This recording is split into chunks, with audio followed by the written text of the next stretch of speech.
శ్రీ బాల సాయిబాబా ట్రస్ట్లో అతిపెద్ద కుంభకోణం వెలుగు చూసింది. ట్రస్ట్ భూమిలో వేల కోట్ల రూపాయల మోసాలకు పాల్పడ్డారు. ట్రస్ట్ మోసాన్ని గుర్తించి భూమి స్వాధీనానికి సిద్ధమైంది దేవాదాయ శాఖ.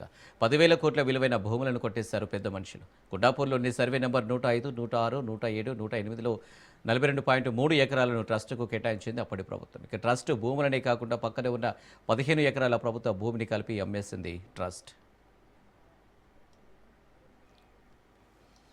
ఇక ప్రభుత్వం కేటాయించిన భూమిని అమ్మకూడదని నిబంధన ఉన్న భూమిని ఎలా అమ్మేశారని దేవాదాయ శాఖ ఆరా తీసింది. దీంతో బాల సాయిబాబా ట్రస్ట్ నిర్వాహకుల బాగోతం బట్టబయలైంది. బాల సాయిబాబా చనిపోయిన తర్వాత నూజివీడు సీడ్స్ మన్నవ ప్రభాకర్ బినామీ సంస్థ భూపతి ఎస్టేట్స్ రంగంలోకి దిగింది. దీనికి ట్రస్టీలుగా తుమ్మేపల్లి రామారావు, ఉషాశ్రీ ఉన్నారు. ఇక ఫినింగ్స్ లీవింగ్ ప్రైవేట్ లిమిటెడ్కు బాధ్యులైన కృష్ణారావు ప్రసాద్లకు సర్వే నెంబర్ 106, 107, 108, 105లోని 2,79,830 చదరపు గజాల భూమిని 2023లో అమ్మారు. ట్రస్ట్ భూములు కాకుండా పక్కన ఉన్న ప్రభుత్వ భూమిని సైతం అమ్మడంలో అప్పటి సీసీఎల్ఏ కమిషనర్ కీలక పాత్ర పోషించినట్లు కూడా తేలింది.